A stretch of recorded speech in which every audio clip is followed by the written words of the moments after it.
aspect, but by no means am I new to the Rogue Valley Sewer Service. I've been on the audit for numerous years now. Little background about myself and just being with Eisler. I started with Eisler in 2012 while I was attending the University of Oregon. I did two tax internships at the firm and then started full time in July of 2014. I did one more tax season, and after that tax season, 100% knew there was no path forward for me in the tax world. So I declared audits at that point, and I've been doing audits ever since 2015. So I'm very proud to be the first intern to partner in Eisler's history. So with that said, and just a little bit more about me, I'm originally from Reedsport, Oregon. So I'm an Oregon kid, moved to the big city of Eugene and found a home at Eisler and really been there ever since. My folks still live in Reedsport. I'm pretty close with them. So I like, being in Eugene, having a little distance there, but being also close enough that I can go and spend time with my family. So without further ado, let's dive into the audit presentation. So the first set of items I want to go over is the required communications to those charged with governance and the contents of those communications. So the first of which is our responsibilities as auditors. First and foremost, our primary responsibility is to conduct our audit in accordance with generally accepted auditing standards. Generally accepted auditing standards require that you obtain reasonable assurance that the financial statements are free of material misstatement, whether due to fraud or error, and then issue an auditor's opinion. Something I want to point out in that is that we're obtaining reasonable assurance.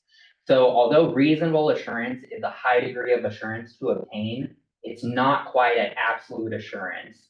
So you could have a perfectly designed audit that meets all professional standards, and there's still the unavoidable risk that misstatements might still exist that are not identified through the course of an audit.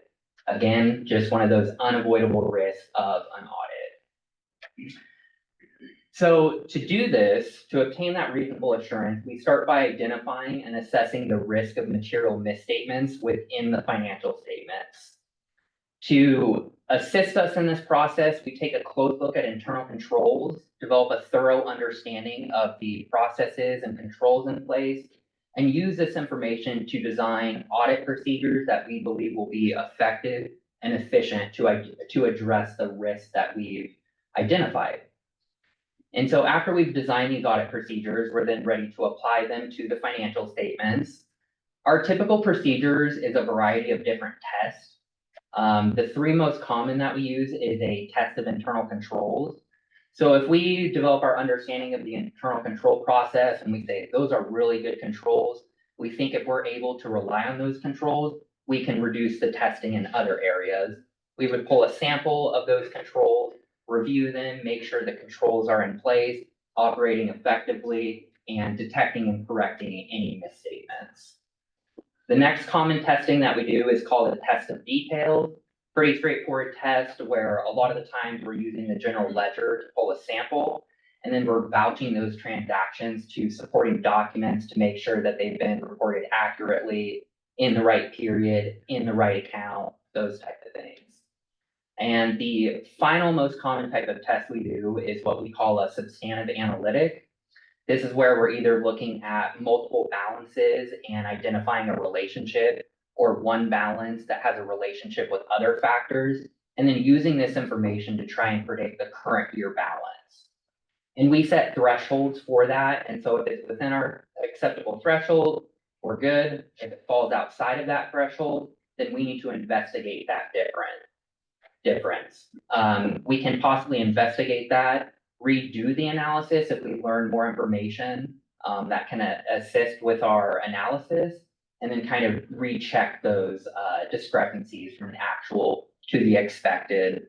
And if after all that, everything doesn't work, then we'll probably resort to that test of details that I just went over. I usually like to think of those analytics as telling a story. A lot of times we start at a high level to tell that story, and we come out for, a week, a year. Maybe we don't have all the pages to that story, But if we talk to Carl, Brenda, we can maybe add some pages into that story, create a better analysis, and create a better prediction of what the current year balance should be. So after we've applied those procedures, we should have gained enough audit evidence over the significant balances that we can now conclude our audit and issue our auditor's opinion. Once we issue that opinion, our responsibilities as auditors has essentially concluded. Can I pause for Yeah. 1 second? We closed that line, the sunshine is coming This off one? these cars.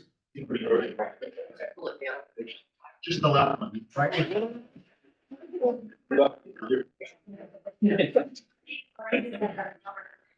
Those are nice. Right slide. Yeah, Okay. perfect. I'm only on bullet one. I'll let you know. The next item we're required to communicate is significant estimates. During the course of our audit, we identified one significant estimate that we believe needs to be communicated. This estimate is the discount rate that's used in the subscription-based IT arrangements calculation. That might be somewhat of an unfamiliar term, as that's a new accounting standard that took effect last year. And so what the GASB really said is that if you're renting software from another vendor, you potentially need to put that on your balance sheet and let users of the financial statements know that you have this asset that you're paying for. And so what that requires you to do is assess the contract. If it meets certain criteria, then you need to take the payments from that contract and discount them back to present value. And so that's where kind of the complexity lies, is discounting it back to present value. A lot of these type of contracts don't come with a stated interest rate, so that leaves management up to estimating that interest rate. And so management has elected to use the Department of Treasury rates and then add an additional 2% onto that as an additional risk consideration. Cody, I have a favor to ask. Yeah. John just told me that he's gonna have to leave early. Well. On time. Yeah, and the thing that we switched, for the PERS is important for him to, so. We trust you already. Okay. Yeah, Just kind of want me to hit the highlights and not go into as much detail? that would Okay. be great. And I appreciate it. Normally I'd let you go because you're the first, you're new to us. And we've got a couple of, but. Totally understandable. Okay. No worries. Thanks, Cody. Yeah, you're Appreciate welcome. it. So that takes care of that one. The next one, significant financial statement disclosures. We had two of these. I think you're both very familiar with the content of these notes. The first of which goes over the annexation of Gold Hill, provides an update of that, carrying values of assets and liabilities. The other significant financial statement disclosure, again related to Gold Hill, subsequent event note. It gives a status update of where the debt arrangement stands and kind of just, the process for assuming that debt. And then the second point within that note is the movement to PERS. These next three, nothing to report there, no difficulties, disagreements, we had no uncorrected misstatements. Management representations, pretty standard process, get a list of management representations that they made during the course of the audit, no issues with that. And the final one, required to report on consultations with other auditors, which we are not aware of. So ready for the next one. The next one, Oregon minimum standards. I think a lot of you are probably pretty aware of these. Oregon is a little bit unique, and they have this special set of standards that municipal governments have to abide by. Only other state that has this is New Jersey, so very unique. We look at deposits, debt, budget. That tends to be one of the more intensive areas. We take a look at the whole process, make sure that the advertisements are when they need to be, people are appointed or elected to the right position, look at the budget document itself, make sure everything is budgeted by, in accordance with state statute. And then finally, we look at budget to actuals at the conclusion of our audit to see if any expenditures are over their appropriation limit. We did have two of those this year. In the Gold Hill Treatment Fund, materials and services was over budget by $3,602. And capital outlay, again, also in the Gold Hill Treatment Fund, was over budget by $281,595. Insurance, just kind of doing a reasonableness check there. We're not insurance experts. Investments, LGIP, so really no concern on our part there. Public contracting, in addition to the budget, tends to be one of the more intensive areas of this. There's so much to know with public procurement that it's just really hard to be aware of all that information that you need to know to be conducting public procurements. So we pull a sample of those, review them in accordance with state statutes, see if anything stands out to us, and happy to report that we had no issues with that testing. So we can go to the next slide. These next two slides are looking at some of the financial information in the statements. This one is fund balance from 2017 to 2024. And so when we talk fund balance, we're talking about the budgetary statements. So we're really focused on near-term inflows and outflows. How do things affect us in the short term? So we can see from 2017 to 2024, been on a pretty steady incline. Started just below 8 million at the end of 2017 and have reached just over 14 million in 2020. Very healthy position to be in moving into the future. So we can go to the next one. And so in comparison, this slide is depicting net position. So fund balance, budgetary statements, net position, full accrual statements. There's one big difference for Rogue Valley Sewer Service. You can see here that net position, we're up over 120 million, but in fund balance, we're looking at 14 million. What's that different cost from? The big piece of it is the way capital assets are reported. On net position, full accrual statements, capitalize capital assets, and then you depreciate them over the life of that asset. So kind of just spreads that expense around. We're on fund balance, budgetary basis statements. We're worried about that near-term outflow of cash. So that's an immediate expenditure to those statements, reducing fund balance. And so again, similar increase as fund balance. But if we look at 2024, we can see the most significant portion of that is invested in capital assets. I believe that's around 109 million. And so what that is the cost of your assets, less accumulated depreciation, less any related debt that is applicable to the purchase of these capital assets. The next largest portion is unrestricted, just over $11 million this year. I think that was about a 1.175 million increase from the prior year. And finally is the restricted piece, which was right around $3 million. And the restricted piece is just any funding that has external restrictions on them. And so this entire balance, I think the restricted portion is just around 3 million, is related to system development charges. And so if you compare this to the previous slide and take out the invested in capital asset, you have about 11 million in unrestricted and 3 million restricted, pretty close to that fund balance amount. So I think that just kind of highlights that really the main difference between these slides and this basis is how RVSS accounts for capital assets. But even with that in mind, unrestricted net position of around $11 million, very healthy spot to be in moving into the future. So with that, thank you for your time. Are there any questions? Wow, that was fast. Very good, good job. Cody, what assumptions did you make with respect to the PERS transition? So we really haven't made any assumptions. What we've disclosed is the possible move to PERS. So we're not quite at the point where we're really auditing the transition. We just feel that that is a significant event that users of the financial statement should be aware of, just so they know in future years that that change is coming. Thank you. You're welcome. Mark, you have a Michael? question? I have one question. Yeah. Your professional experience, when you consider to be very well positioned the company, Excuse me, what's that? would you, as a result of this audit, would you state that this is a very well positioned company? I believe so. You know, just being the auditor, I'm not entirely aware of all the future needs of the organization. So with not having that information, it's a little tough to really give a full honest answer. But I do think that the organization has trended in the right, direction, has built up healthy reserve balances that, can account for if you have kind of a big surprise capital project, you have enough funds kind of sitting aside that you can kind of handle and deal with those unexpected items. That's what I expected to hear. Thank you. You're welcome. Any other questions for Cody?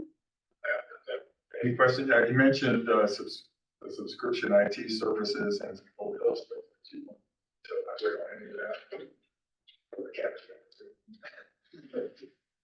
Okay, why do we have it, why we go over budget 200 and, Yeah, so with the Gold Hill budget, that's related to the design contract we have for the Intertie project and the lag between when we have to pay the engineer and when we get the reimbursement from the state.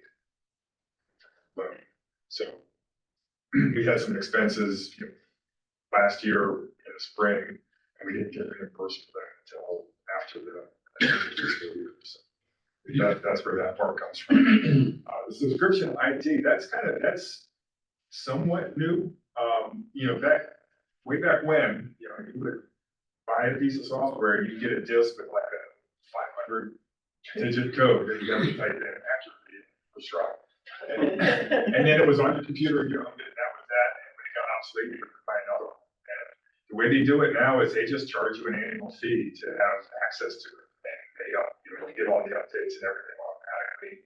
I don't know if it's better or worse, but that's pretty much the only way you get most software these days. better for them? Yeah. Yeah. For sure. Yeah. That came as a $200,000 surprise. No, that wasn't. No, that wasn't. No, It was the Gold Gold Hill. Hill capital was 200,000. Yeah, there was 3,000. So I don't think we need action on this, or do we, this is just information. All right, Thank you. thank you. Thank you. Hey, Cody, thank you for the questions you asked. Yeah, you're It was welcome. good. It helped me think about stuff. Good. Appreciate it. I'll be reaching out this next year, maybe continue that conversation. Sounds good. All right. Wow. Oh, bye, thank you. All right. Now, going forward to resolution 25, one of resolution establishing participation in market PERS and the public employee retirement system. Okay, so a couple of things on this. I'm obviously been talking about this for a long time. Last month, they threw us a little bit of a curveball. We were under the impression that we could exclude certain classes of employees from participation. I talked to FERS and I actually did my own research. But I did find the statutes that say that all employees have to. It wasn't the one that they sent to me first, it was a different section. But that is very clear that is a statutory. So that's no longer an option.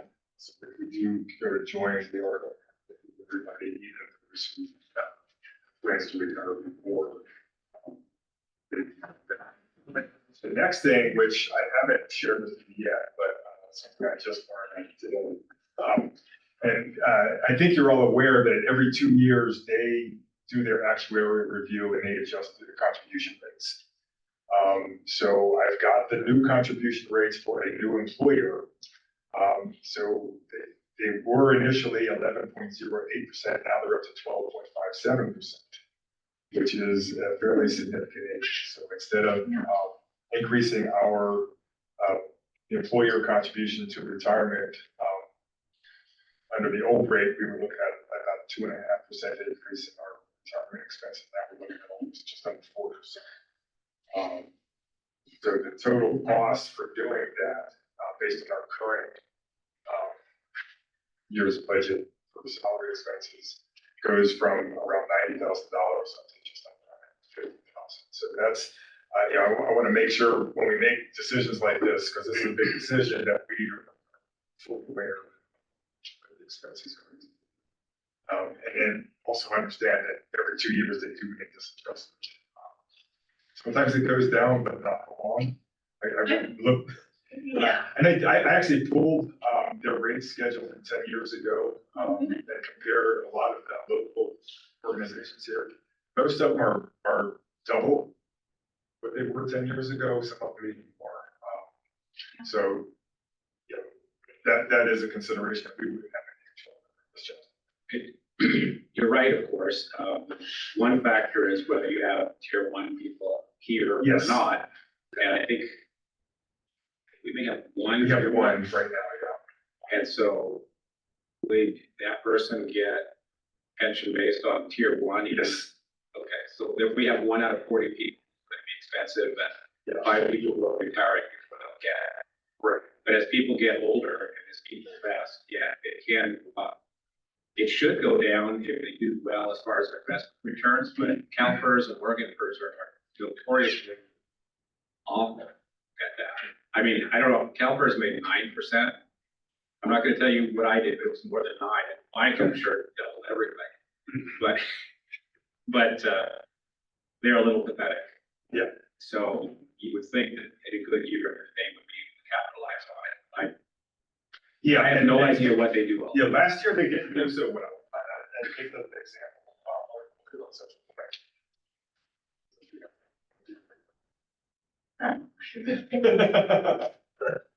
But, and.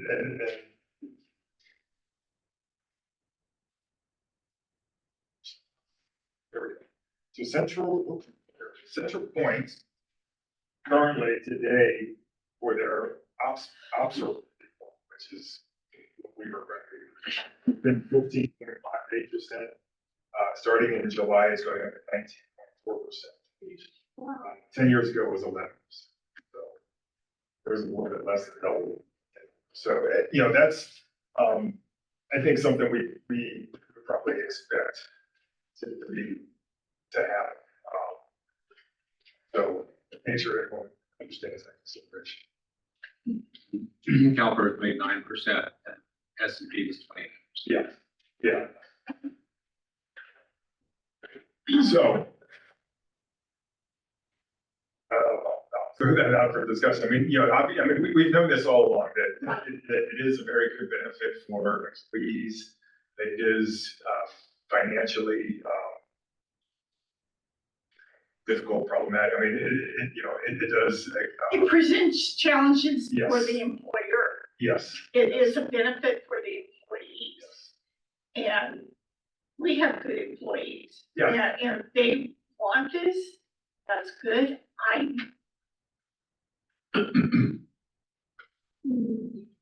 Yeah. I'm not sure it's worth.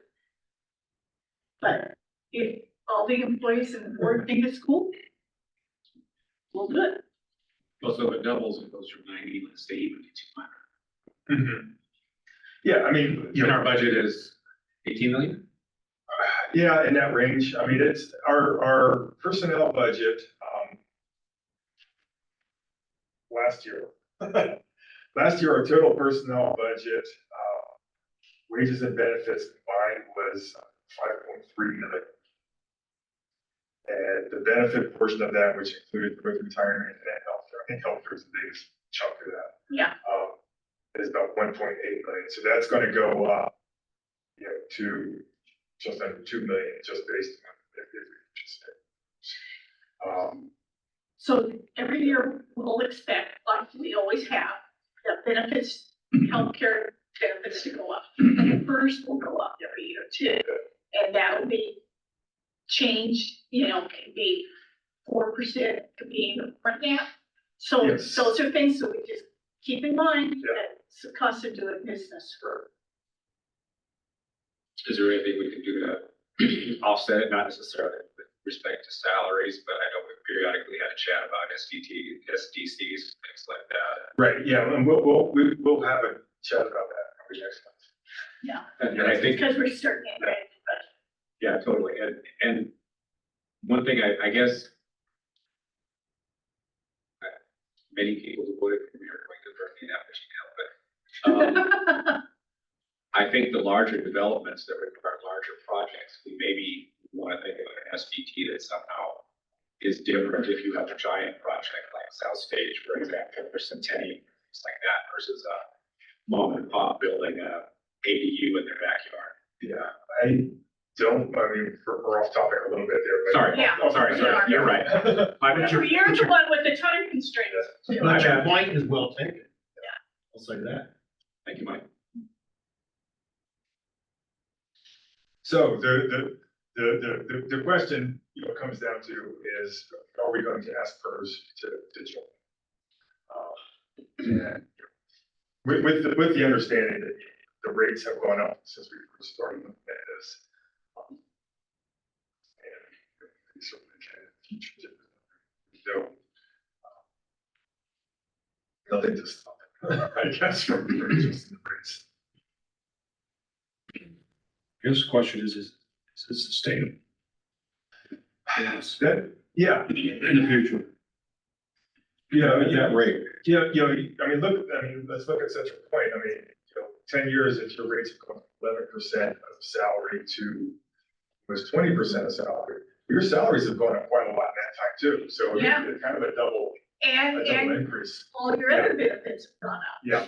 So it is, and Central Point's actually better positioned than a lot of places. Yeah. You look at some of these cities and they're paying, 25, 30% of their Yeah. payroll goes into PERS right now, but that's because they're balanced. They have a lot of tier 1 people. Looks like. Tier 1 are gonna be getting a higher percentage and they're older, Yeah, so they're gonna get paid sooner. yeah. So it hurts two ways. We got Tier 1, so we only have one. So, But we could hire tier one. yeah, Someone yeah, could lateral over as a absolutely. Tier 1, that is true. That can happen. They're gonna be pretty old if you hire them. I'm a Tier 1, I just barely made it. Yeah, it was when 2003 they changed. 2003 was when they changed tier 2. And tier 1, tier 2 are the same contribution rates. Oh, well. Yeah, California was like 07. yeah. Then Phoenix's, you guys gonna double. What's that? Phoenix's contribution. Yeah, Phoenix was, they got hit pretty hard in this last fall. But, and I get, when we did the first analysis, we looked at it as, what a person's individual, with our current system, how much return would they need to get per person investments to match what we get PERS. It was right around between 6 and 7%. So, if the contribution's higher, I should get that. So, anyway. The thing with all of this is, we're always doing, we're responsible, so we're okay. We have to balance out the needs of all of our, the clients that we have at the sewer district, plus retaining and appreciating the staff that we have as well. And so, yeah, we can do all this really, it's just balancing out, so we're not bleeding dry our customers, but yeah, we're not selling our employees short either because of the work they do. And that, I just want to make the understanding of that. It's not going to go down. Nothing's going to go down. Right. And we want to retain the best customer, best employees. That actually helps our costs stay down too, because they know what the heck they're doing. Yeah. So, yeah. I guess, one thing I'll throw out there, I haven't talked to anybody about this, but, if the board's willing to pay 12.5% to a person's retirement, would employees prefer that to go into PERS, or would they prefer that to go into the current system? That's what I was thinking. Yeah, and, if that's considered equivalent, that might be a better long-term choice, because again, you're fixed at that point, unless you decide to change it versus if PERS decides. It's never gonna go down. So we It's can, not like, it's not like. Yeah, it has happened, but it doesn't last long. we can increase our contribution to the current program versus ours. Yeah, you can make it 80% if you want. But yeah, That's it. yeah, we're not. But yeah, that's absolutely an option. and I don't know if I guess we didn't really discuss that as a possibility before, but it certainly is. We're not, the 8.6% that we have is a relic from when we had a union contract. And I think that in itself is a relic from what the PERS contribution rates were back in 1990s. Yeah, that could be. Yeah. See, that's a good point. That's your hand. Why don't we just get that part earlier? So the formula now is 1.5% times years, capped at 45%. And what's the retirement age to get the full 1.5? 62? It's either 30 years or 62, I believe. Do you know, Roger? I think it's 65 now. So they increase it to 65? Okay.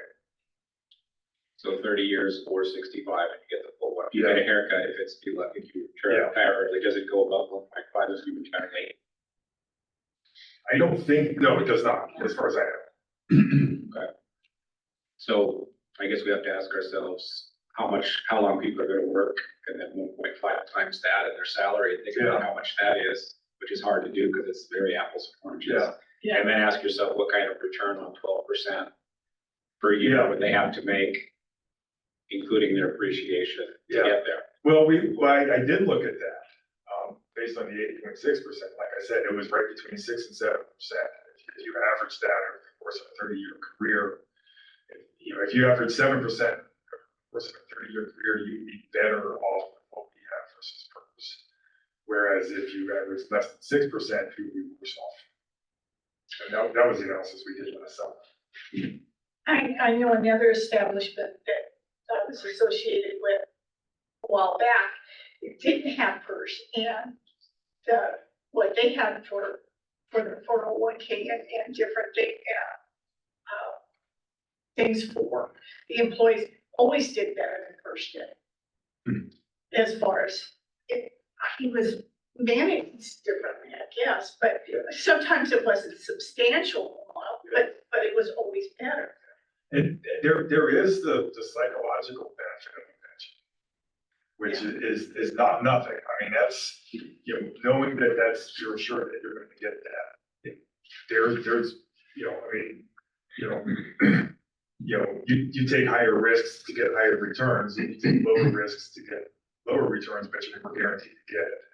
PERS is a guarantee, so that's And it's the zero psychology of the thing for you to attract and retain employees, not necessarily the numbers. Yeah. Because I mean, I have my laptop, I could do that calculation Yeah. in about 3-4 minutes, but most people couldn't and most people aren't. Yeah. And I still am a little bit amazed that only 7% over 30 years.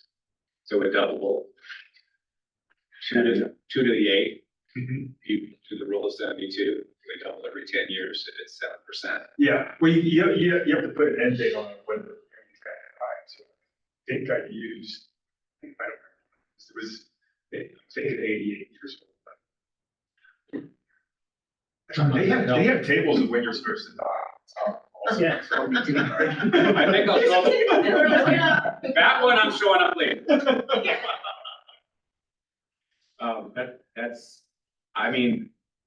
That's the judgment call. Yeah, And I mean, it is purely math. The math is what it is, although your math surprised me questioning you. And we just had to make the judgment call. yes. That's all it is. So it could be, it's 90 some odd or 100 some odd now. Could be as much as 250 in the future. If it gets really bad. And I guess we just have to ask ourselves, we can do that. My question for you. It's true. It's an absolute judgment call, period. You just have to weigh those two factors. To me, at this point, the kettle is the tipping point. I don't like the increase from 90 one bit.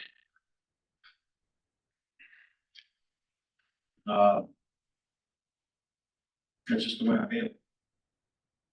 I want to hear everybody else's view as well. Now, having 5 employees that are going to end up getting cashed out, which is a different issue, a later issue, those would tend to be the older people who would be claiming sooner and therefore, but a smaller percent. So that'll cap our out of pocket on at least 1/8 of the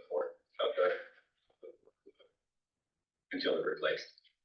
And, so that's a little bit better. It's not like no one is retiring until they vest. That would be worse. Well, we're not, I don't think anyone's raising this. Not yet, but. Well, no, I get it, but I mean, that takes some of the edge off it, but not necessarily a huge part. But you have 45% of your salary indefinitely, assuming you make, let's say, 8%, it's 2 million, right? Yep. 2 million would throw you once, well, that's 160, that's fine. 1 million would throw you 80. If that's what you get. I'm not sure I'm following that, but. If you have $1 million, Yeah. 8% of that per year is Oh, 80,000. okay, I see what you're saying, yeah, okay. So let's say it would be less than that. Because not everybody is making about $170,000 for that work. So people are making less than that. So people would have to end up with about 800,000. Oh, right. And that would give you Yeah. 64,000. Yeah, I mean, you know, what I did when I tried to compare them is I took just a regular, a salary from what we have, and I factored in, cost of living adjustments, and then their merit increases they would get over the course of the 30-year career, and what their final salary would be, and applied the PERS formula with the pension. And then I calculated what their contributions would be based on their salary to the current retirement plan, and how much they would need to have saved to have an income equivalent to the PERS plan. And that's where I came up with it. Was it the pension portion? Only the pension portion? Only the pension portion, yeah. Sure. The IAP we would consider as what we got as equivalent to that. What is the average salary? I know it's Weird. I don't know. let's say it's 70 to 80. Yeah, okay. Okay, Yeah, so 45% of that is in the neighborhood of 35,000. Mhm. 8% would give you 400 and change. Yeah, And 30 years to invest that. Double in, so. I have to do that. That I can't do, I can't present value that in my head right now. But it would have to be several $1,000s a year, certainly. yeah.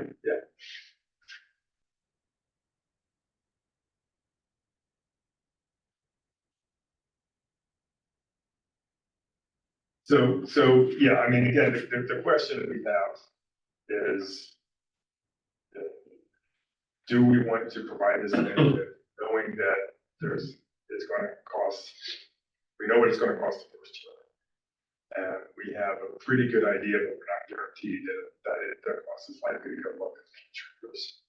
Or do we want to stick with what we have, or maybe increase what we have to provide a benefit? It's basically the same thing.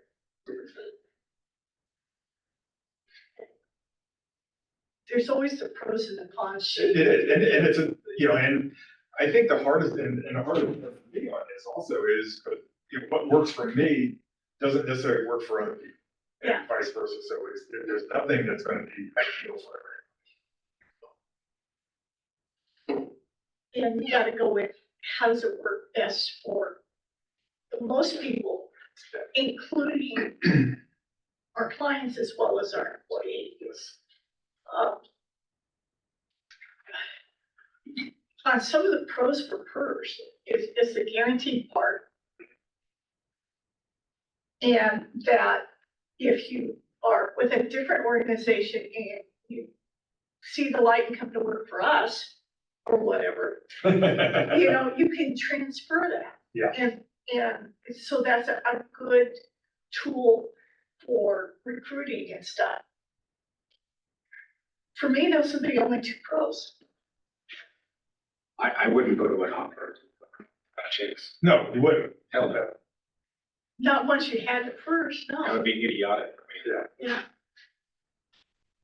Yeah, and, you know, when you're looking, you know, I think for entry level employees, that's not what's on their mind. They're not, you know, when they get a little more mature, it becomes more important. Certainly if you're trying to recruit, you know, someone into my position or TJ's position, you're looking at public works people. Yeah. In most cases, probably going to be organizations. What percentage of agencies would you say participated first? I think it's a pretty small number, isn't it? Percentage of what? Agencies, municipalities, and local. It's most. Most. Yeah. How most, do you have a sense?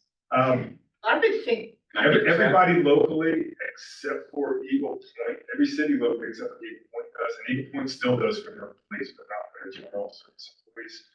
I think it's 85 to I 90%. don't know about all the special districts like that, irrigation districts, things like that. I think almost all the fire departments are in it. Yeah. All the counties are in it. They just repealed, fire rule where it's very complicated. If you don't pay social security, it's one of them. Or if you're a surviving spouse, it's the other one, and you have a government pension, you get a haircut of your social security. They just got rid of that. They did, they just got. So that's a beautiful thing. For law enforcement people particularly, Oh, maybe yeah. get hosed. They figured out how we're gonna do it. Well. But these aren't these cases. Right, You're so, gonna continue to do that. Yeah, that won't change. yeah, so one of them wouldn't apply to them. The surviving spouse one is more complicated. It was gotten rid of before I put my head around it, so I can't tell you the complete answer. My mental process was, oh, that's horrible. Oh, sweet, it's going away. And then I stopped thinking about Yeah. it. My biggest thing is sustainable. It was something that That's what I was RDSS thinking. can withstand increases as we do. Yeah. On like our customers.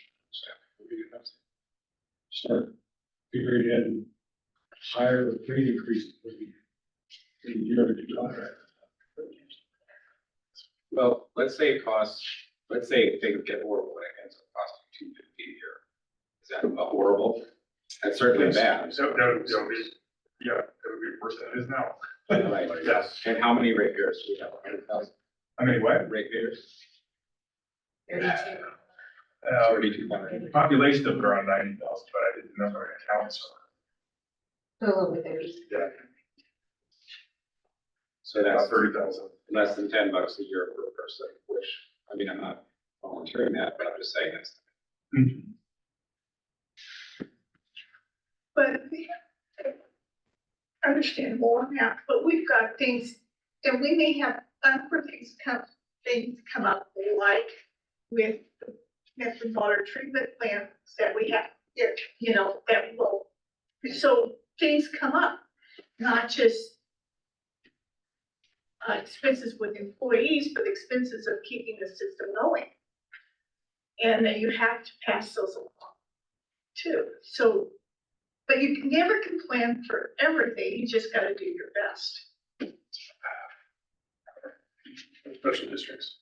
It's about half, 500 or something. Tell Total in the state?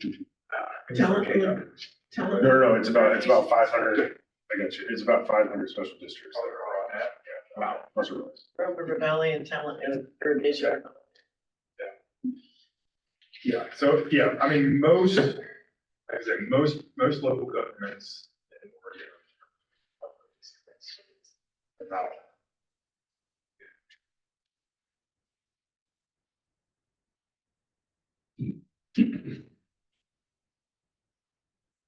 Well, I haven't.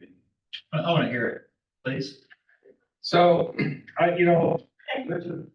gone down the road towards PERT. It's kind of hard to pull it out now.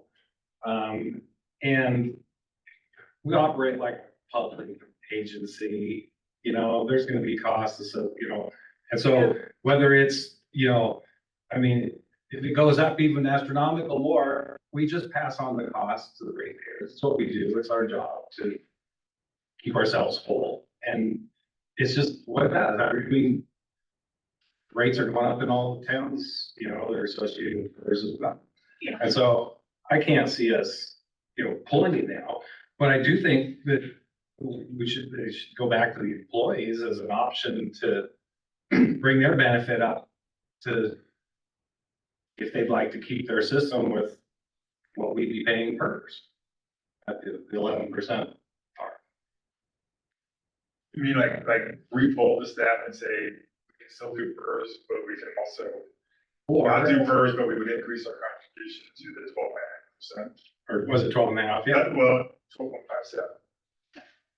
It would also solve our problem with two people. That would not be an issue. That's important. I don't know, it sounds like, in some regards, it sounds like, she was, but in other, it sounds like we're thoughtfully trying to figure out what's best for the district and for employees. And I would like the employees to understand that's what we're trying to work out what's the best. And it might be the best to go ahead and go with first. But let's give them another option that we didn't give them before, because we didn't discuss it. You could just ask them, do you want the money in your hand? Yeah. Or do you want to give it to a bureaucracy and see where it takes you? In California, we have the California rule, and it's not really statutorily required, it's case law, but once you're employed, even if you're at will, they can't take away a benefit without giving a comparable Yeah. benefit. So there's not so, I don't know if it's like that in Oregon, but that at least would eliminate the result of if you got into PERS, they couldn't say, oh no, it's just 1%, not 1.5, sorry. They can Oh, only no. say that to new employees. Yeah, they've tried to do that. They've lost the court at the same time. Yeah, so they would lose on that, but, so I said that the name was bureaucracy, give the money to them and see what happens. So that isn't one of the things that would probably happen. Okay, so do you want me to kick this can to one more month and survey staff and see if they have a preference? I feel more comfortable. Okay, A lot of them might want the 12, I don't know. Yeah. I mean, I do both, but not everybody can afford to. yeah. Okay, I don't think we need a motion or anything. You don't need a motion to table it till that. Yeah. I just table it, can do that, yeah. I think that's the right answer for all of them. Tell us how they feel. Okay. That's And fair. I think that still gives us enough time to get everything in place by July. For the budget. It'll cut us close, but. I feel comfortable about doing that. Did you want a motion? Motion to table this, that's. Yes. So, I'll make a motion to table this resolution to the next meeting, which would be February. okay, Second, that's it. Roll call, please. Lee Harrison, Yes. Roger Tom, yes. Mike Parsons. Yes. John Edwards. Yes. John Yes. I kind of keep on the same line as really actually give the power and what the employees say they want. Yeah. Yeah. Give them that opportunity. Puts the decision in their hands, not Yeah. ours. Yeah, I mean, the last Is question, this a fixed last time we rate? asked the question, I said, you know, are you willing to give up a 2.5% cost of living exchange for go? And I'm gonna say everyone except for 2 or 3 people said yes. So, and it's because of all the different options. You're an engineer, so you like this.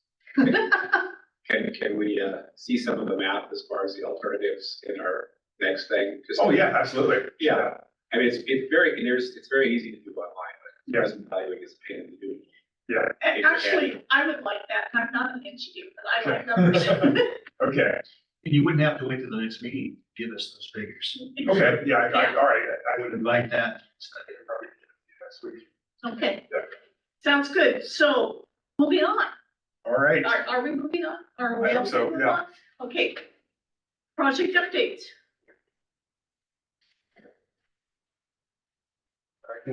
all right. Well, it's some, all the exciting stuff. Yeah, what are the spills? On our Antelope Road project, they're kind of constructing at the same time.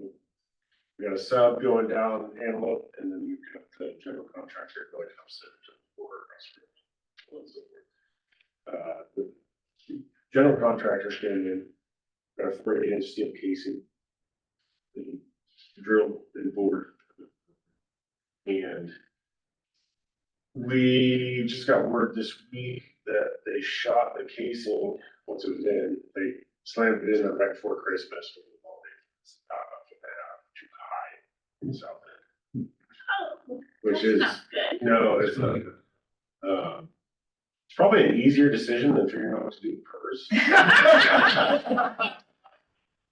But, you know, there's a solid solution. You go in there and fix it. There's some risks involved, so on and so forth, but it's, you know, it just costs time and money for the contractor.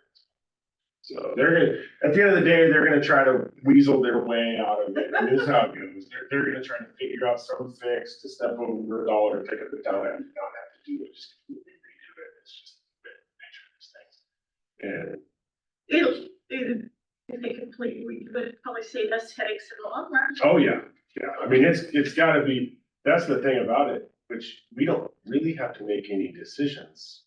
Because there's no decision to make, it's so bad that it's not like we have to sacrifice. It's not acceptable. A design, yeah, it won't work, it literally won't work, Yeah. so, they just have to go fix it. Because they decided to start in 2 different places, so now they killed themselves in the upstream and tie in with this upstream, so. That's going, so if you go through Pacific a lot, that's good. That encumbrance is gonna be there for a while, so. We did make a payment, we got like almost 2,000 feet of pipe in, 30-inch and 24-inch, 6 manholes, 1.7 million. There's a lot of other stuff that's included in that mobilization. Some other things. They had a pretty heavy load bid, which is for them, it's guaranteed money, that's why they do that. And yeah, other than that, they're, you know, the analytic section is cracking very well.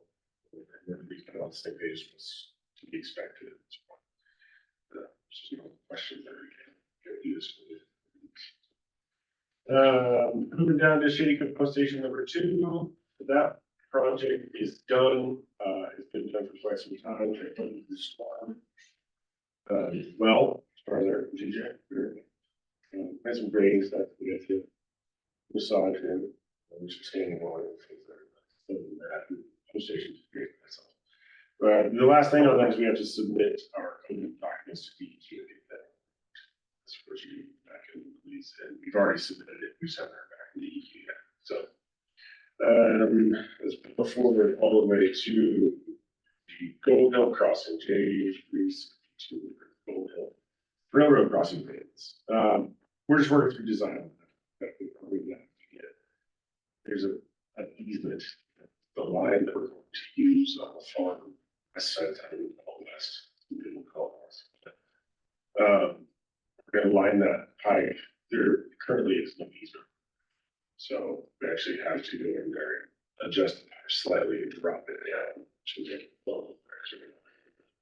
There's a bit of a lift on the and so tight. So probably more to come on that, just regular, I'd call it regular stuff. This J364, I think I mentioned this little project to you all. It's a pretty small, quick, easy little project. The only wrinkle is we're going to partner with a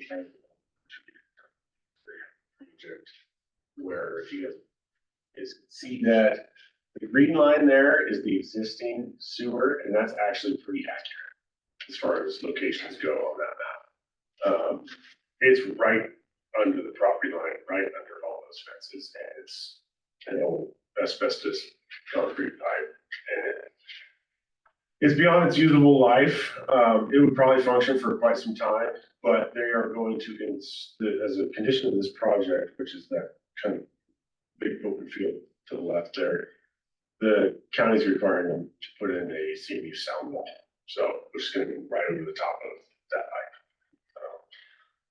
The all decision making processes go to realign that. So we've done this in the past. We've partnered with private developers. It's pretty cost effective. So, and it's easy on us because we just kind of check and decide and build it. Sure. We can figure out the price, which we basically have. We've got the agreement already done. We've sent it off, so we'll just need them to sign it and we'll bring it to you all. We'll get it signed. Ringwood Stormwater Facility, Carl and I were all there last week, I think, It's got some weeds growing in it, but there's a lot of water in it. It's functioning, it's doing its job. UV disinfection, that's still out to bid. We did that next, we're gonna open bids next month. And I believe we have, I don't know, we have 3 plant holders right now. I don't know how many, if each one of them is super serious about, sometimes they just. I'm not super familiar with any of them, so, but we don't do this kind of project a lot, so. We have solicited some contractors that we know do this type of project quite a bit, but they're pretty big outfits, and I don't know if they're gonna stick that big or not, so. One of the plant holders is local, so. Yeah, I think, It's encouraging. yes, yes. Then, oh, here's another little one, J3682 Rock Road Service Basement, if anybody's got that to Rock Road here, south of us. Our cruiser out there, we discovered a pipe that was in pretty rough shape, our flusher crew did out there. And so it's, I'd call it an emergency repair, so we're just gonna replace the entire thing. It's again, it's another asbestos pipe. Needs to be replaced, and the unfortunate thing is we were trying to figure out what happened to the pipe. Well, everything points to somebody illegally dumping some caustic material down the state pipe. And we kind of found the service that it was coming from, but I would call it like an industrial sort of like strip mall. And most of those spaces there are empty. So finding out who did it's gonna be just basically impossible. It's unfortunate. So I can how long ago it was done or anything like that? Last time we see it's a little bit bumpy, but so bad. Yeah. Years and years. And years. The good news is you found it. Yeah, right, before it failed for real, yeah. that's a Yeah. great point. We had a similar issue some years ago, and it was industrial discharge with something, and it just covered. In that case, we were able to kind of do this, and there's this one, there's no great way we can find it. Yeah, there's a ton of spaces back there, so maybe there's some hobby work and done some sort of acidic material in there. Or solvents. Anyways, it's 500 feet of pipe and our crew is about a third of the way through it right now. It's all for me. Thank you. PJ. Flushing Group TV crews are still plugging away. I'm on rotation here, they're doing good. They've been helping out a little bit on the 10 o'clock job out here as well. Nick mentioned Shady Cove too. It was interesting. That station was 3 to 4 inches underwater when on that Sunday when we had that high rate of it's but the level in that last tunnel, they reached 6-7 feet, where I think in the old days I've seen it where the level was absolutely right. So what's that? Is like 16 feet, 13, 16 overall height of that? It's deep, yeah. But we can see the telemetry, you can see the water going up to 7, having harbor last stuff. On Eagle Point though, alarms came in around, I think, 3 a.m., 3:30. By the time they got out there, one of the manholes started spilling. They went inside, looked over the pumps, made sure everything was operating well. By the time they went back outside, Little Butte Creek was over that manhole, over the picnic tables. So I mean, it was probably close to, way under the water. So we don't know how long it spilled for. On the other side of the creek, a little bit came out where there's but they got it bonded in there, kind of sealed it off at the time we got it cleaned up. And then the treatment plant, it kind of just came over the aeration basins where it was all contained to the kind of the catch basins within the plant, which just goes right back to the well. So makes a loop. But they have about over 1 million gallons a day for like the following 10 days. So it's quite a bit of a lot more water than normal coming into the system. And then the lagoons, right around that 400,000 mark, all the aerators are working. The little aerators are happy doing their. They're doing their thing. So, and that's it for me. Did you know what the flows were at the Vickers Goose Treatment Plant? They hit 98 million gallons Sunday around 3 in the afternoon. I think the 98, which is an average of 16. So they were averaging 30 to 40 a day for quite some time, but that Sunday afternoon was almost 100. Yeah, that's pretty good. I got a buddy who was gosh, so they one change usually, and they had Nice. Okay, thanks, TJ. Okay, all right, Eagle Point's part of our stormwater program. We're setting up a meeting with them, I think, week after next, to discuss go through the issue of procedures. And, it should work out pretty nicely for everyone. That's a good deal. Strategic plan development, we took December off, so we're gonna resume tomorrow. Talking about external threats and opportunities. We've done the brainstorming part, now we just kind of try to make coherent statements about it. The Shady Cove UV project. Yeah, nothing's changed there. Jacksonville, the transition of Jacksonville billing has been pretty smooth. Haven't had any real hiccups. Jacksonville did a real good job of advertising, letting people know and letting people know about our quarterly and annual discounts. So we got a lot of people going to get their quarterly and annual discounts, so that's good. That's cool. So that's worked out really nice. PERS have talked about and we'll continue to talk about.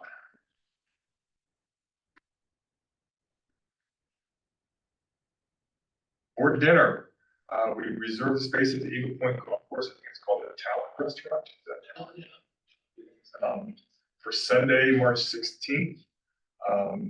We tried to get it earlier in the afternoon, but they don't have it available until after 5. So it's at 5 o'clock. Joan will be sending out invitations for that. One question on the meal choices. They can do it as a buffet style. But they only give you 2 choices of main courses. Besides that, or we can do it as individual plates. I think we have more choices. So I don't know if you have, I mean, if we did the buffet, we would probably do like a salmon dish and a beef dish. If we did the individual plates, we would probably add a chicken to it. Which is cheaper. I think the buffet is a little bit less. So Okay. Yeah. All right. Yeah, I thought that would be better anyway. Yeah. Okay. SDO conference is coming in a couple of weeks. So I'm gonna be there, Carol's gonna be there, TJ is gonna be there. You're going, right, John? that's the plan. And you're going, Kay. And Kay, did you wanna ride with us? Or have you decided yet? I will let you know shortly. Okay. I want to ride with somebody. Okay, well, we've got, what's it called, the terrain or something. It can hold 3 in the back, so I think, you know, we'll be Fine. we'll be splitting in there. You know, they have those things you put on the roof, and I came by. Yeah. It's a little cool. So, okay, so, yeah, so let us know now. We would probably plan to leave right after 1 o'clock on Thursday. So you'll let us know what your intents are there. Okay. And then board elections for John Edwards and Roger for election. So you can't file until February 8th, until 20th. And the statement in the voters pamphlet is 24th. Just so you know, people who don't put statements in the voter pamphlets tend not to get them. No matter how good they are. Yes. So keep that in mind. And if you decide that you don't want to run, let me know as soon as you can. Because I want to do a little bit of reading.